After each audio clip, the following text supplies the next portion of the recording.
悪いな、クリムジョ。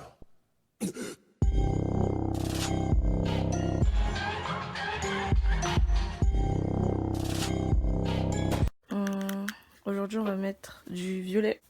Yo tout le monde, j'espère que vous allez bien. Oui, je sais, je suis coiffée comme Tenten. Aujourd'hui, on se retrouve pour une vidéo assez spéciale. De toute façon, vous l'avez vu dans le titre, il s'agit d'un tag. C'est un tag manga que j'ai vu sur plusieurs chaînes, notamment sur celle de Felost ou alors celle de Japendust. Je vous mets le lien de leurs vidéos respectives en barre d'infos, si jamais ça vous intéresse. Sauf que du coup, dans leur tag, il y avait une cinquantaine de questions à peu près, et là, j'en ai sélectionné 15.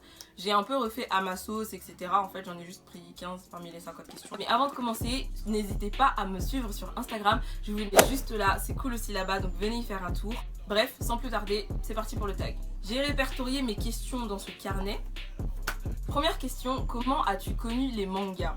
Alors, c'est une longue histoire un petit peu, je vais vous faire une version courte, mais en gros, c'est grâce à ma grande sœur en fait. D'ailleurs, si tu passes par là, merci de m'avoir introduit dans ce monde génial. Elle était sur l'ordinateur et elle regardait un animé. Et du coup, ben, j'ai voulu regarder avec elle, et l'animé c'était Girls Bravo. Donc c'était un ecchi, enfin c'est un ecchi. Je devais être en primaire, je devais être en CM2, CM1 ou CM2, j'avais une dizaine d'années à peu près. Et après avoir regardé Girls Bravo, du coup, je me suis mise à de moi-même regarder d'autres animés. Ensuite, notamment, j'ai enchaîné sur Vla les shoujo. Après ça, c'est pour les animés, hein. Mais après les mangas, bah du coup, cette même grande sœur, voyant que je regardais beaucoup d'animés, m'a offert un manga pour commencer. D'ailleurs, c'était le tome 1 de Ultramaniac. Donc pareil, j'avais une dizaine d'années, hein, et c'était totalement de mon âge, contrairement à Girls Bravo, n'est-ce pas? C'est comme ça que j'ai connu les mangas, avec notamment Ultramaniac. Deuxième question, depuis quand collectionnes-tu les mangas? Comme je l'ai dit précédemment, mon premier manga c'était Ultramaniac. Mais à ce moment-là, j'étais pas dans l'optique de collectionner des mangas. Mais je pense que j'ai vraiment commencé à vouloir collectionner des mangas quand j'étais au lycée, collège ou lycée. Mais en gros, j'ai fait une bête de pause. Vraiment, j'ai fait une pause. En fait, dès que je suis rentrée dans la vie active, j'ai fait une pause. Bizarrement, quand j'étais au lycée ou au collège, j'attendais que de travailler pour pouvoir m'acheter mes propres mangas. Et quand j'ai été en capacité financière de m'acheter mes propres mangas, bizarrement, j'ai totalement délaissé. Je lisais plus de mangas et du coup, j'achetais autre chose tout simplement. Et concrètement, j'ai repris ma collection de mangas en septembre de l'année 2020, donc ça fait quelques mois déjà. Et quand j'ai commencé à reprendre ma collection, j'avais une soixantaine de tomes à peu près. Et maintenant, j'en ai 120, donc on est en janvier, on est mi-janvier là. Et j'ai 120 mangas, donc j'ai gagné 60 mangas, enfin gagné. J'ai acheté 60 mangas à peu près en janvier, en 5 mois, donc voilà. Prochaine question, ton genre de manga favori? Là on parle bien de manga et pas d'animé. Shoujo / josei. Pourquoi? Je m'explique. J'ai toujours eu du mal à lire des shonen. Les scènes d'action, je trouve que c'est pas aussi bien retranscrit que dans de l'animation par exemple. Après ça dépend, vraiment ça dépend des mangas, etc. Mais globalement en fait j'ai toujours eu du mal à lire les shonen parce que je préférais en fait tout simplement regarder l'animé, tandis que les shoujo, regarder un animé shoujo, franchement c'est pas que ça m'ennuie, mais c'est que je sais pas, il me faut de l'action quand je regarde, alors que quand je lis ça peut être plus posé. Donc en parlant de manga et non pas d'animé, je vais dire shoujo / josei / seinen. Combien de mangas as-tu? Je sais plus, j'en ai 120 à peu près. Comme je vous ai dit, je vous mets une capture de mon manga collect. Vous savez que pendant longtemps je disais manga collect, alors qu'en fait j'ai appris récemment que c'était manga collect. Donc je vous mets une photo de mon manga collect juste là. Prochaine question, et c'est la 5e question. Une série que tu aimerais avoir mais que tu n'as pas dans ta mangatech. Franchement il y en a plein, plein. Et en fait je suis partagée parce que vu que j'ai repris la collection entre guillemets de mangas il y a pas longtemps, j'ai trop envie d'avoir des mangas que j'ai vus en animé. Par exemple Peach Girl, c'est l'un de mes premiers animés que j'ai vu. Pourquoi pas aussi, comment ça s'appelle, Maid-sama, ou alors Ao Haru Ride. En fait c'est des shoujo. Mais sinon, ce qui est sorti récemment et que j'aimerais bien m'y mettre, je vais dire Kingdom, parce que l'histoire m'intéresse. J'ai essayé de me mettre à l'anime, mais en fait la 3D c'est pas trop mon délire, ce qui fait que j'ai pas apprécié du tout. Mais franchement les 50 tomes là, ça me freine un peu. Mais je sais que quoi qu'il arrive, je m'y mettrai un de ces 4 parce que c'est une série vraiment que j'aimerais lire et que j'aimerais, au-delà de ça, j'aimerais avoir, parce que les tomes sont juste magnifiques, les couvertures sont vraiment magnifiques. 6e question, ton manga préféré? Je vous l'ai dit dans ma vidéo, les animés de 2021 que j'attendais le plus. Je vous mets le i ici si vous l'avez pas vu. Mon manga préféré c'est Bleach, incontestablement, vraiment incontestablement. C'est excellent, vraiment j'adore, je le conseille à tout le monde. Bref, lisez, regardez Bleach, vraiment ça vaut le coup. 7ème question, ton auteur préféré? Je vais dire Ai Yazawa, du coup c'est la mangaka notamment de Nana, Paradise Kiss, Gokinjo. J'adore que ce soit son trait, les dessins qu'elle fait, ou les histoires matures, tristes, drôles. Vraiment, il y en a pour tous les goûts. Et il y en a pour tous les goûts dans la même œuvre. Enfin, c'est pas comme si, genre en mode, si vous aimez pleurer, je vous conseille celle-ci. Si vous aimez rigoler, je vous conseille celle-ci. C'est si vous aimez pleurer et rigoler, je vous les conseille toutes, vraiment toutes ces œuvres. Sinon, plus récemment, j'ai eu un crush pour Makoto Yukimura, donc c'est l'auteur de Vinland Saga. Moi j'ai lu que Vinland Saga de ses œuvres et je crois qu'il en a pas fait des masses à part Planète. Planète qui, en 4 tomes qui m'intéresse de ouf, que j'aimerais trop lire, mais en fait j'ai pas envie d'acheter le gros pavé à 30 € et j'aimerais bien avoir les tomes séparés, mais bon c'est archi dur à trouver, franchement c'est trop dur à trouver. Donc je suis en train de lire Vinland Saga en ce moment.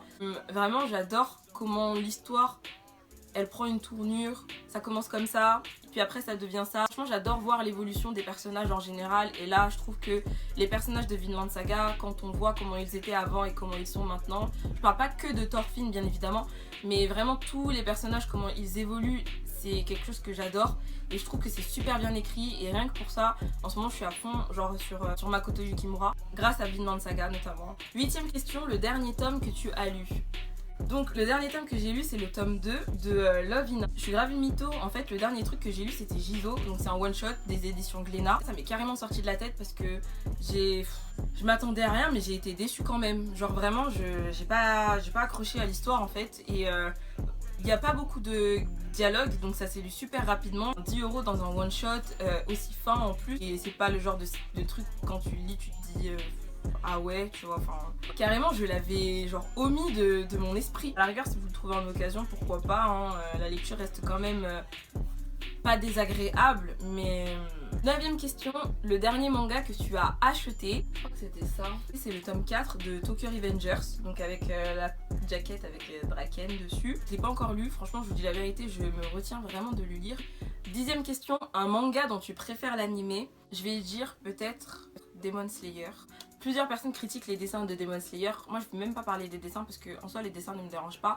Mais ce qui me dérange le plus dans Demon Slayer c'est le découpage des cases. Je trouve ça trop brouillon en fait. Et surtout quand il y a des batailles. Des fois genre je passais des cases en me disant j'ai pas compris mais c'est pas grave. Alors que c'était grave important mais bref ça c'est moi. Et bien sûr SNK parce que SNK c'est pas horrible en manga. Mais c'est nettement plus jouissif de voir l'animation de SNK plutôt que de lire. L'animation est mieux en fait. La question suivante c'est la 11ème question je crois et c'est l'inverse, donc un animé dont le manga est meilleur. Je vais dire les films d'animation en général parce que j'aime pas trop en fait, j'aime pas trop les films de base donc c'est vrai qu'entre un film et un manga en 4, 5, 6 tomes je vais préférer le manga. Par exemple A Silent Voice, j'ai pas vu le film mais je sais que d'ores et déjà le film je le verrai jamais parce que j'aime pas les films. Par exemple Orange, je sais que je regarderai pas le film parce que je préfère lire plutôt que de regarder un film en fait.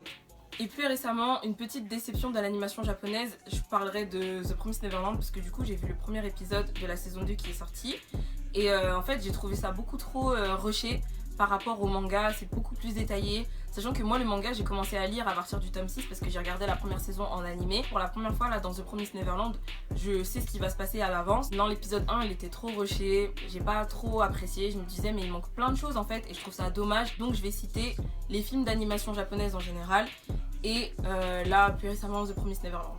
12ème question, un manga qui mérite une adaptation en animé. Je vais même pas parler chinois, franchement j'en ai grave un en tête, c'est Othello. Donc Othello c'est ça. C'est un shoujo et je crois que c'est l'un de mes shoujo préférés d'ailleurs. Ça parle en fait d'une fille qui s'appelle Yaya avec les cheveux blancs. Elle est super timide et en fait elle arrive pas à dire non. Du coup elle se fait un peu victimiser par ses copines entre guillemets à l'école. Et à cause de ça en fait elle développe une seconde personnalité, donc Nana avec les cheveux noirs, pour en fait l'aider à se sortir des mauvaises situations. Ce qui est intéressant c'est que du coup Yaya ne connaît pas l'existence de Nana mais Nana connaît l'existence de Yaya. Donc Yaya quand elle se réveille des fois elle a des bleus, elle sait pas ce qui s'est passé, elle a des trous noirs. parce qu'en fait elle sait pas qu'elle a une deuxième personnalité et que en fait Nana elle prend le dessus quand Yaya elle est dépassée par les événements tout simplement. Vraiment ce manga il est juste génial, c'est vraiment l'un de mes shoujo préférés. C'est un manga fini en 7 tomes paru aux éditions Pika. Malheureusement il en arrête commercialisation, il est trouvable très facilement sur le Bon Coin et Vinted parce que j'ai déjà regardé. 13e question, écoutes-tu des openings ou des endings d'animés? Oui, tout le temps, vraiment un peu trop même. Pour vous dire, d'après mes statistiques sur Deezer, la chanson que j'ai le plus écoutée cette année 2020, c'est l'opening 3 de Black Clover, donc Black Rover. C'est la chanson que j'ai le plus écoutée cette année. Franchement, les openings et les endings, je les écoute mais à foison. Quand je prends ma douche, quand je vais cuisiner, dans les transports en commun, quand je dois faire la vaisselle, quand je range ma chambre, quand je chill, vraiment tout le temps, j'écoute tout le temps. Avant-dernière question, donc la question 14, fais-tu du cosplay? Non, malheureusement non, je ne fais pas de cosplay et je ne me cosplay pas. C'est quelque chose qui m'intéresse énormément, malgré tout, j'ai jamais eu vraiment l'occasion de le faire. Et même pour Halloween, à chaque fois, je vais me déguiser en des personnages d'animé, mais au final, je finissais toujours par faire autre chose. Et c'est vraiment dommage parce que j'adorerais. Et là, c'est pas avec le Covid que je pourrais voir une convention récemment. Donc je trouve ça grave dommage, mais sinon, ouais, la réponse est non, malheureusement. Et dernière question, écoutes-tu de la musique pendant que tu lis? Oui, vraiment oui. J'arrive pas à lire sans musique en fait. Les musiques que j'écoute quand je lis en général, c'est du lofi ou alors de la city pop. C'est les deux genres de musique que j'écoute quand je lis parce que quand c'est des musiques que j'écoute de tous les jours ou alors des openings d'animé, je peux pas me concentrer parce que je suis obligée de chanter les paroles. Mais le lofi, du coup il n'y a pas de problème vu qu'en général il n'y a pas de paroles. Et la city pop, vu que je mets des playlists de city pop sur YouTube que je ne connais pas, en général je connais pas les paroles, donc je suis pas tentée de chanter. D'ailleurs si jamais ça vous intéresse, sur ma chaîne, mes premières vidéos c'était des playlists Lofi. Donc si jamais vous voulez voir à quoi ça ressemble le Lofi, je vous mets en i la dernière playlist Lofi que j'ai faite. C'était en fait une playlist Lofi spéciale animée. Donc si jamais ça vous intéresse, je vous le mets en i, juste là. Cliquez. C'est tout pour cette vidéo, j'espère qu'elle vous aura plu. Si c'est le cas, n'hésitez pas à liker, commenter et à partager, ça me ferait très plaisir. Ça va quand même, c'était sympa. Je pensais que ça allait durer plus longtemps que ça le tag, mais c'était plutôt cool en fait de parler. J'espère que ça vous a plu en tout cas, maintenant vous me connaissez un petit peu mieux. N'hésitez pas à vous abonner si jamais mon contenu vous plaît, il y a d'autres vidéos qui arrivent donc restez connectés. N'hésitez pas à répondre aux 15 questions en commentaire aussi, ça m'intéresse de savoir vos réponses au tag. En tout cas, je vous remercie d'avoir regardé jusqu'à la fin et je vous dis on s'attrape bientôt pour une prochaine vidéo. Bye!